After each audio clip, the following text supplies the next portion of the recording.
Hi, I'm John Noser. This is Board Game Geek TV. We're here at Gen Con 2014. We are here with D. Brad Talton Jr.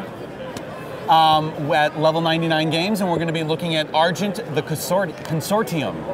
Thanks for having us. That is a mouthful. Thank you. So tell us about this game. Okay, so you're just seeing a little bit of the game here. This game's pretty massive, like Arkham Horror size when it hits your table. Okay. So this is a 2 to 5 player thematic Euro game. So if you like the the style and mechanics of a European style game, worker placement, action selection, but you want to have kind of that American style thematics that we all love in Twilight Imperium and Arkham Horror and such. This is a game that combines those two pretty seamlessly.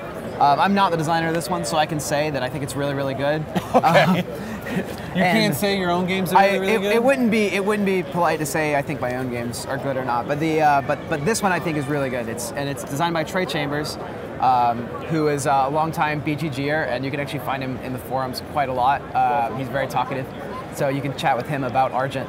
But anyway, in this game you are wizards in a magical university.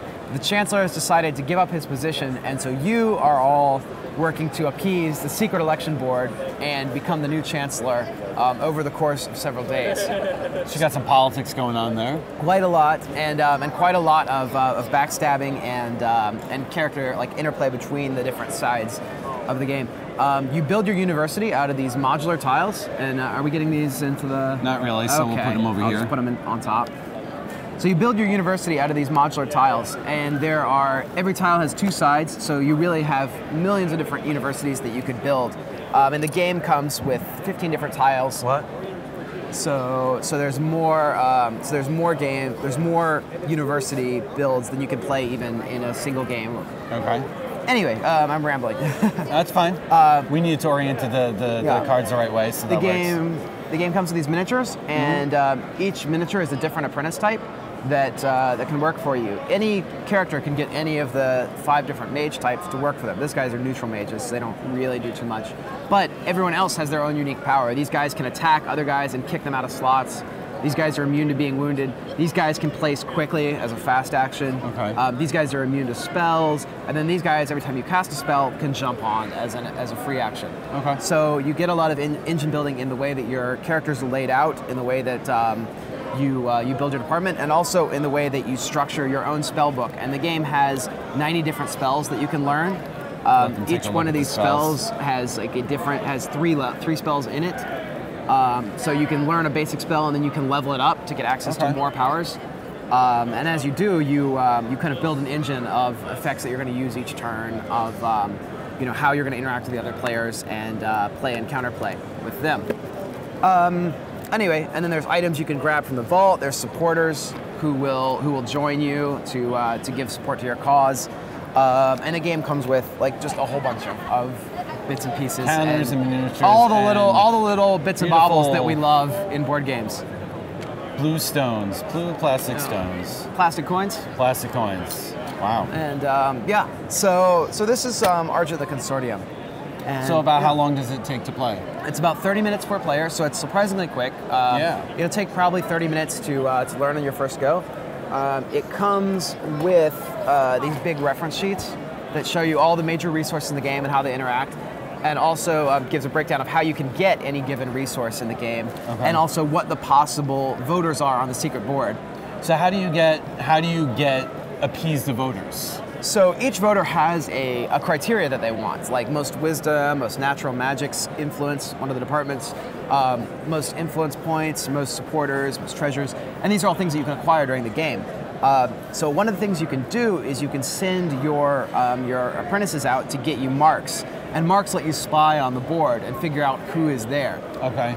So not all the voter cards are going to be in play. Not everyone's going to be in play. So you got to figure out what your goals are. Yeah. Okay. And there's not enough time to do everything or to see everyone, and so you kind of have to figure out about 3 or 4 marks, and then you have to kind of watch the other players and figure out what they're going for, and see if you can snipe a few voters from them, and vice versa. And the university setup is going to depend very heavily, is going to skew very heavily what voters are easy and what voters are hard, and what's accessible to everyone. So once, when the game, how does the game end? So every round, when you could place a mage, you can cast one of your spells, use one of your treasure supporters, or you could take a bell tower card, and these are arrayed out in the bottom. And this is like taking a pass. But after all the bell tower cards are gone, after all the passes are taken, the round ends immediately. There's no more turns. And so you want to be very careful about the pacing of your engine and getting done everything you want to do before the other players start racing down the clock. Okay. Once that happens, the round ends, and the game plays over 5 different rounds. And at the end of the 5th round, then we reveal all the voters one by one. It's this really nice big reveal at the end where you show what all the criteria are and award votes to the players. So it really is, you're not like taking the votes and saying, okay, this is my vote for the rest of the game. It's a kind of a flux. Yeah, you keep fighting until the end, and then at the end, all the votes are awarded. So it's not a traditional victory point game. Each voter is worth 1 point, and there's like 12 of them in the game. And so the winner is going to have like 4 points, and second place is going to have like 3 points. And so it's a very tense, very tight game to the very end. Cool. So again, you don't know who's winning. That's in flux until the end. I like that. You know, sometimes you can get runaway winners. Well, the really fun thing about this game, you start to get like secret races where like I know that gold is a condition and you know that gold is a condition, and we start building up like gold reserves, and everyone's like, why are they building gold? You know, there must be gold on there. And one time I was playing with the designer Trey, and he started building up mana because he wanted to cast a couple spells, and I thought mana was a condition, so I started building up mana. And then he saw that I was building up mana and thought mana was a condition. And we started this race, and it wasn't even on the board. Yeah, that's hilarious. So those kind of things can happen if you overread your opponents, which is part of the fun of these kind of games. So it sounds like it's got a lot in there. It's got a lot to, as you said, the Euro mechanics, the good theme, and then also kind of the bluffing. Yeah. So it looks like a really good game, and thanks for showing it to us. Thank you. Yeah, we'll have it at BGG Con, and you can try it out there. Cool. Thank you very much. Yeah.